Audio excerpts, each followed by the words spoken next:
एक आदमी अपनी बीवी से बहुत मोहब्बत करता था, लेकिन उसकी एक आदत बहुत खराब थी। वो हर छोटी बात पर गुस्सा कर जाता था। एक दिन दफ्तर से वापस आया तो देखा कि खाना अभी तैयार नहीं था। बस फिर क्या था, गुस्से में जोर से बोला, तुम पूरा दिन घर में करती क्या हो? बीवी खामोश रही, न जवाब दिया न लड़ाई की, सिर्फ इतना कहा, आज तबीयत ठीक नहीं थी। मगर शौहर ने बात सुने बगैर गुस्से में खाना बाहर से मंगवा लिया और सो गया। रात के तकरीबन 2 बजे अचानक शौहर की आंख खुली। उसे शदीद सीने में दर्द हो रहा था। घबराहट बढ़ती जा रही थी। वो आवाज देने ही वाला था कि देखा, बीवी पहले ही जाग रही थी। शायद उसे अंदाजा हो चुका था कि कुछ गलत है।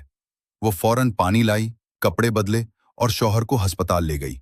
बारिश हो रही थी, रास्ता सुनसान था, मगर वो पूरी रात शौहर के साथ बैठी रही। डॉक्टर ने कहा, अगर थोड़ी देर और हो जाती तो मसला खतरनाक हो सकता था। ये सुनकर शौहर खामोश हो गया। उसे सुबह की अपनी सख्त बातें याद आने लगी। वापसी पर गाड़ी में खामोशी थी।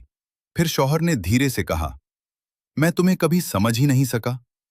बीवी मुस्कुराई और बोली, रिश्ते समझने से चलते हैं, जीतने से नहीं। ये जुमला सीधा शौहर के दिल में उतर गया। अगले दिन शौहर दफ्तर गया तो अपने दोस्तों से कहने लगा, दुनिया की सबसे खूबसूरत औरत वो नहीं जिसका चेहरा खूबसूरत हो, बल्कि वो है जो आपके बुरे वक्त में आपका साथ न छोड़े। दोस्तों, आज सोशल मीडिया के दौर में लोग छोटी छोटी बातों पर तलाक, लड़ाई और नफरत तक पहुंच जाते हैं। हालांकि मियां बीवी का रिश्ता अना से नहीं, सब्र, एहतराम और माफी से मजबूत होता है। अगर शौहर बीवी की इज्जत करे और बीवी शौहर का साथ दे, तो छोटा सा घर भी सुकून की जन्नत बन जाता है।